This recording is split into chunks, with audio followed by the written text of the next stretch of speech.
قرآن کریم میں جس کو تزکیہ کہا گیا، حدیث میں جس کو احسان کہا گیا، اسی کو آج تصوف کہتے ہیں۔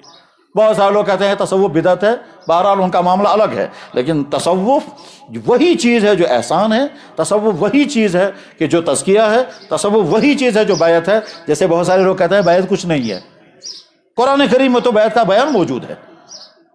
اے نبی، آپ کے پاس عورتیں آئیں گی بیعت کرنے کے لیے، بیعت کا لفظ وہاں موجود ہے۔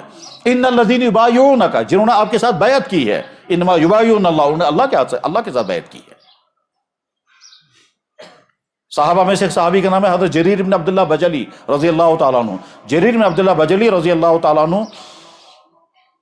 اخیر زمانے میں انہوں نے اسلام قبول کیا تھا، یعنی آپ علیہ السلام دنیا سے رخصت ہونے والے تھے اور شاید 2 مہینے انہیں کل گزارے ہیں حضور نبی علیہ السلام کے ساتھ ایمان کی حالت میں۔ جریر بن عبداللہ بجلی نے عرض کیا، یا رسول اللہ میں آپ کے ہاتھ پہ بیعت کروں گا۔ آپ نے فرمایا کس چیز کا؟ اس کے لیے شرط ہے۔ چنانچہ بعد میں آپ نے ان کو شرط لگائی کہ نماز کی پابندی کرو گے، زکوٰۃ کی ادائیگی کرو گے اور ہر مسلمان کے ساتھ خیر خواہی کرو گے، اس شرط کے ساتھ میں تم کو بیعت کرتا ہوں۔ حضرت عبادہ بن صامت رضی اللہ عنہ بیان کرتے ہیں کہ اللہ کے نبی علیہ السلام کی خدمت میں ہم حاضر تھے بیعت عقبہ میں، اور بیعت عقبہ کے واقعہ ہوا ہے مکہ مکرمہ میں۔ اس کے بعد پھر آپ علیہ السلام نے فرمایا بایعونی، تم بیعت کرو اس بات پر، یہ نہیں کرو گے، یہ نہیں کرو گے، یہ نہیں کرو گے، تو بیعت کا تو مضبوط۔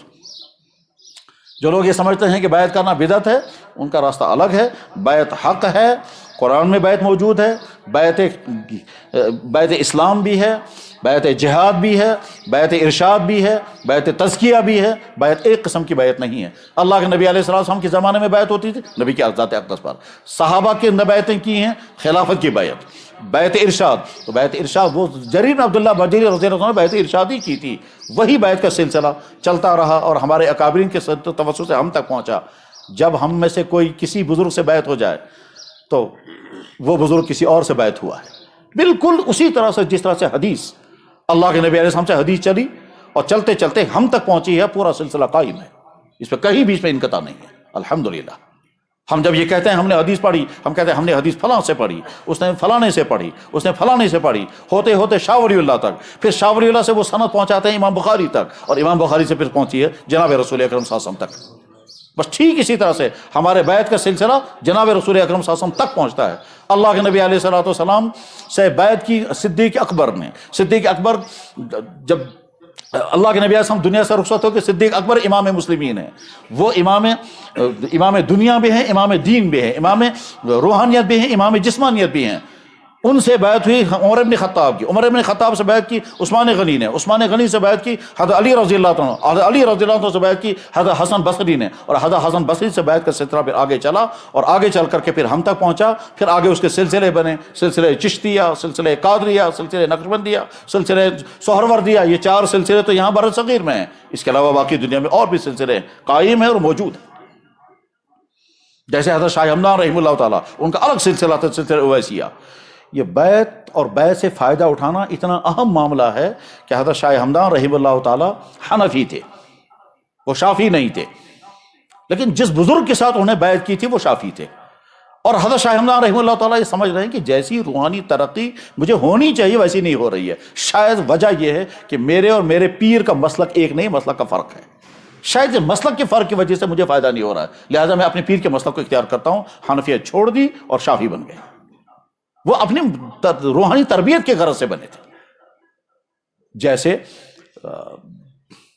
ہمارے بزرگوں میں سے حضرت حاجی امداد اللہ مہاجر مکی نور اللہ مرکزہ ہوتے، ان کی خدمت میں ایک بزرگ پہنچے ہیں جو بیعت ہوئے ان سے، حضرت مولانا صادق الیقین۔ مکہ مکرمہ میں حضرت حاجی امداد اللہ رحمہ اللہ تعالیٰ کے پاس انہیں وقت گزارا۔ کافی دنوں بعد حاجی صاحب نے فرمایا، مولوی صادق الیقین، ہم نے بھی پوری کوشش کی، تم نے بھی کوئی کمی نہیں رکھی، مگر جو فائدہ ہونا چاہیے وہ نہیں ہو رہا ہے، تو تم ایک کام کرو، تم مولانا رشید گنگوہی کے پاس جاؤ۔ حضرت گنگوہی رحمہ اللہ تعالیٰ حضرت حاجی امداد اللہ کے مرید ہیں، چنانچہ حضرت مولانا صادق الیقین مکہ مکرمہ سے نکلے اور پہنچے حضرت گنگوہی رحمہ اللہ تعالیٰ کے پاس کہ حضرت مجھے آپ کے پیر نے بھیجا اور آپ کے پاس بھیجا۔ حضرت گنگوہی رحمہ اللہ تعالیٰ نے فرمایا ٹھیک ہے۔ اس کے بعد فرمایا آپ 2 کام کریں گے، نمبر 1 آپ حدیث نہیں پڑھائیں گے، نمبر 2 آپ کسی حکیم کسی بیمار کا علاج نہیں کریں گے، اور اس کے بعد پھر اعمال شروع کر دیے۔ چند دن گزر گئے، مولانا صادق الیقین رحمہ اللہ تعالیٰ کی حالت ٹھیک ہو گئی اور بالکل فٹ۔ اس کے بعد پھر جب وہ واپس مکہ مکرمہ گئے تو حاجی امداد اللہ مہاجر مکی رحمہ اللہ تعالیٰ ان کو دیکھا، اتنے خوش ہو گئے کیا چیز بن کر کے آ گئے۔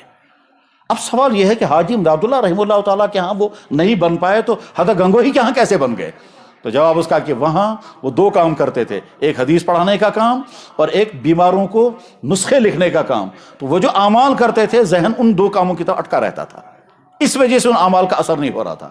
اور حاجی امداد اللہ ان دونوں کاموں کو روک نہیں سکتے تھے۔ کیوں نہیں روک سکتے تھے؟ حدیث پڑھانا تو دین کا کام ہے، اس کو کیسے روک دیتے وہ؟ اور بیماروں کا علاج کرنا تو خدمت خلق، اس کو کیسے روک دیتے؟ اب جب وہ وہاں سے آئے ہیں گنگو میں حضرت مولانا رشید گنگوہی نے فرمایا تمہیں حدیث پڑھانے کی اجازت نہیں، حدیث تو ہم خود پڑھا رہے ہیں، اس لیے ان کو حق تھا ان کو روک دینے کا، کیونکہ ہم حدیث پڑھا رہے ہیں خود، تو اب تم حدیث نہیں پڑھاؤ گے۔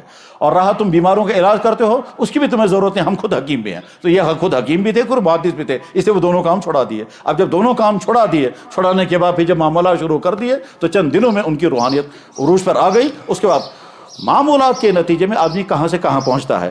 حضرت شاہ ہمدان رحمہ اللہ تعالیٰ چونکہ روحانی تربیت کی غرض سے حنفیہ چھوڑ کر شافعی بنے تھے، جب یہاں کشمیر تشریف لائے ہیں تو ان کا مقصد یہ نہیں تھا کہ لوگ شافعی بنیں، اسی لیے وہ رفع دین کرتے تھے، کہیں چھپ کر کے کرتے تھے، اور جہاں جو لوگ مسلمان ہوتے گئے ان کو کہتے گئے، مسلمان ہوتے گئے اور حنفی بنتے گئے۔ بڑی دلچسپ بات ہے یہ کہ کشمیر کے سارے حنفی شافعی کے ذریعے سے حنفی بنے، یعنی شاہ ہمدان رحمہ اللہ تعالیٰ کے ذریعے سے۔ تو شاہ ہمدان شافعی بنے تھے صرف اپنی روحانی تربیت کی غرض سے، ورنہ یہ نہیں تھا کہ حنفیت میں ان کو کوئی نقص نظر آ گیا تو وہ شافعی بن گئے۔ تو میرے بھائی، خانقاہ کے ساتھ اپنے آپ کو جوڑ کر کے رکھنا چاہیے۔ جس نے بیعت کا تعلق قائم کیا ہو، جو معمولات بتائے گئے ہوں ان معمولات کو بہت پابندی سے کرنا چاہیے، اور اس کے بعد پھر اپنے حالات بھی سنانے چاہیے، اور یہ بھی دیکھنا چاہیے فائدہ ہو رہا ہے یا نہیں، خرابیاں دور ہو رہی ہیں یا نہیں، اپنی ساری خرابیاں۔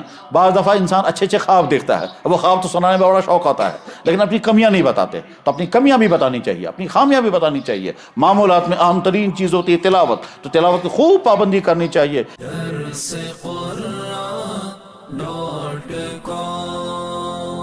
www.darsequran.com